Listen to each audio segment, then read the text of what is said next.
So I'm here this afternoon with Matt Weyer, who's an ed policy specialist for the National Conference of State Legislatures right here in Denver.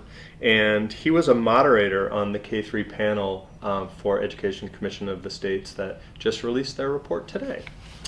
So Matt, what do you see as some of the biggest opportunities and challenges for state legislators in ed policy in 2017? So let's start with the challenges first, and then we can kind of end on a positive note with the opportunities. The biggest one for me, and I think most of the field, is the idea of the opportunity gap, that students are entering schools months behind. For example, 2-year-olds have a 6-month language development gap if they're from a low-income family versus a high-income family.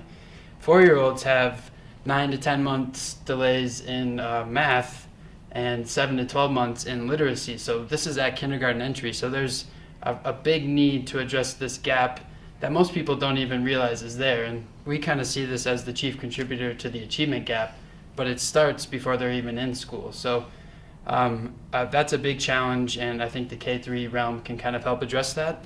Some other disconnects or challenges are the disconnect with preschool. There's so many different delivery systems for preschool that it's hard for the K-12 realm to really figure out what happened in that preschool and what kind of education the students got, what their abilities are, if they're a dual language learner, what their language capacities are in their second language. There's also, I feel, the perception, as being a former kindergarten teacher in Denver, that kindergarten is kind of a babysitter grade, and that most of the focus goes towards third grade and those upper grades because that's when the standardized testing begins. That's where all the the accountability pieces are. So kind of correcting that misperception and changing the dialogue there. Another one that I see a lot in my role is tracking third grade reading legislation. 17 states require retention for students who are not reading proficiently, and another 8 allow retention. So this is a good policy, but in some states it's kind of misinformed that a lot of kids are making it to third grade untracked, and then it's this big surprise that they're not proficient. So what a solution to the challenge would be is to kind of start this earlier and get some more early interventions and promising practices. So that's a challenge there.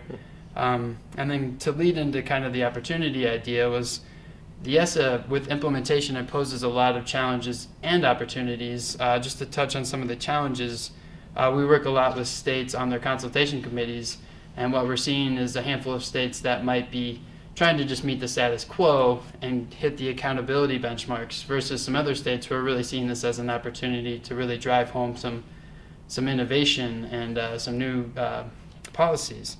There's also the issue of the devolution of power to states, and in the past, from what I've been told and what I've read, is that a lot of times vulnerable groups have been overlooked, like English learners, minority children have been overlooked when the states get that. So that also presents an opportunity for states to really use ESSA as a time for analysis, evaluation, and really some reform.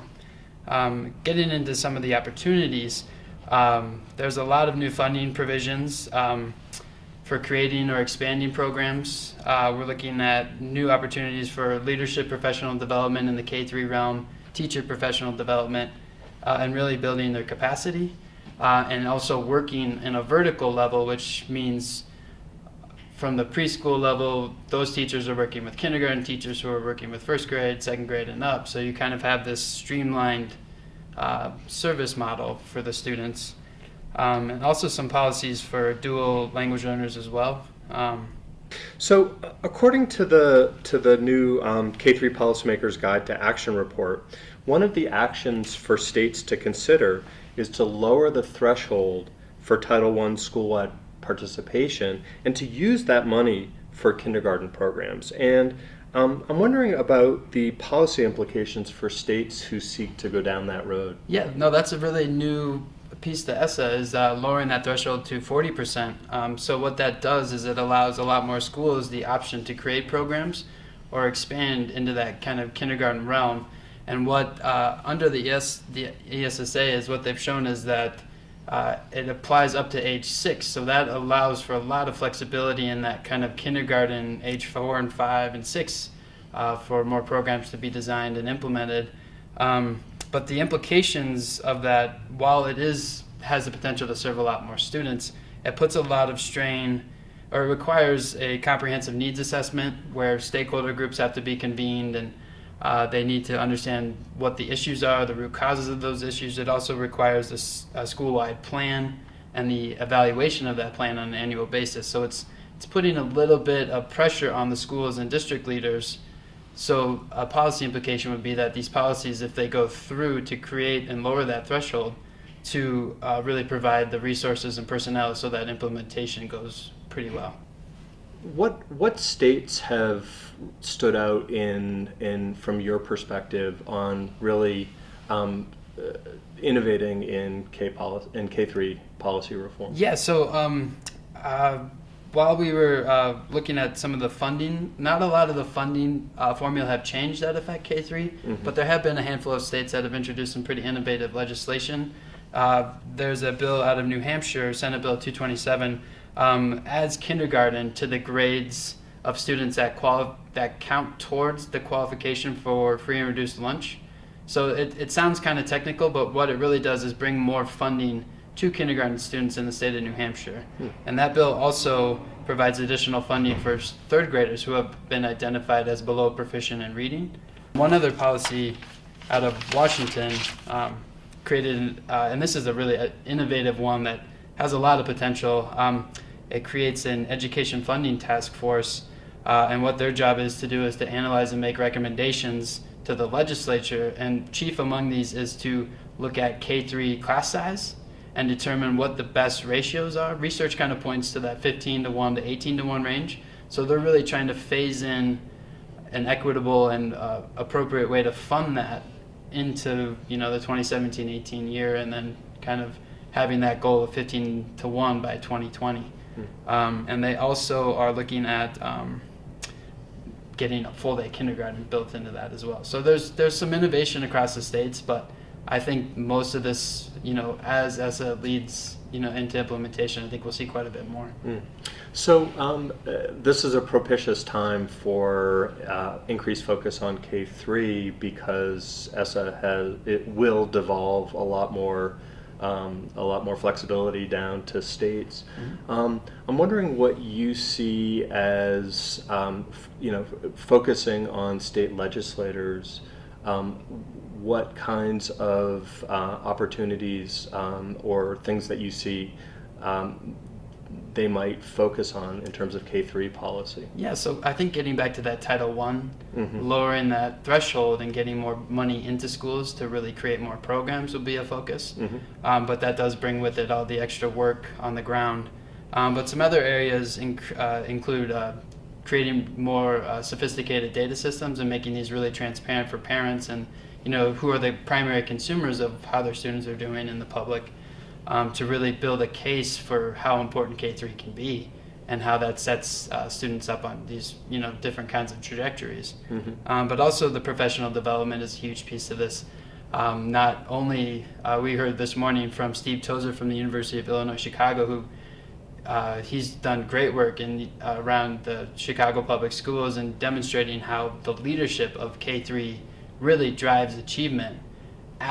Teachers come first, but after the teachers, they need someone to kind of, get their vision forward and carry that through. So teacher capacity building in K3, but also the leadership. And really, something interesting Illinois does is that they require principal preparation programs to have an element of early childhood education built into their coursework. So that could be something as well.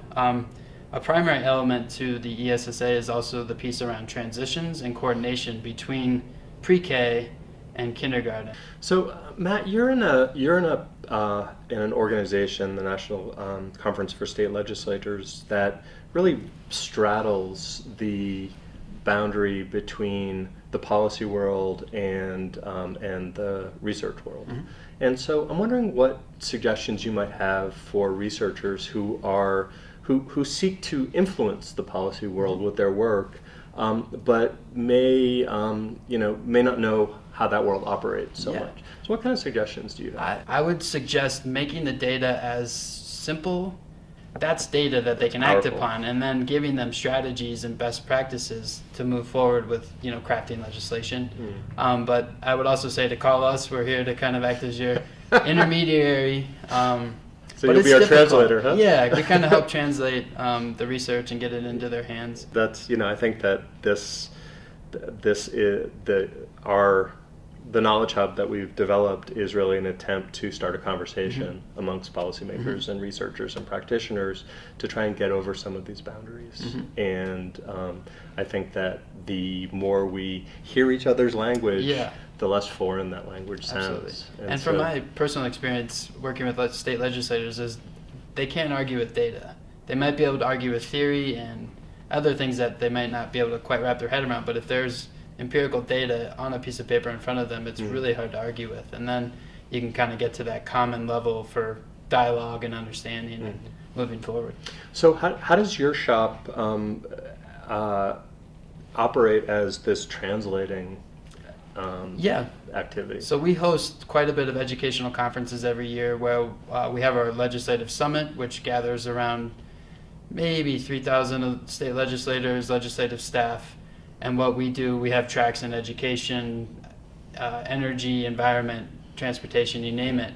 So what we do is kind of get these small coalitions in these issue areas of legislators and get researchers in front of them to really talk about the issues, and then a lot of the presentations are about 2/3 dialogue, question and answers, or we'll put the legislators in with the researchers at a table and really let them kind of work through their questions. And then our role after that is to kind of help follow up and keep that momentum going, whether it's through identifying state plans that we can come out and help with, or bringing those researchers back to continue those conversations. Right. Matt Weyer, I really appreciate your time. Thank you. Thanks.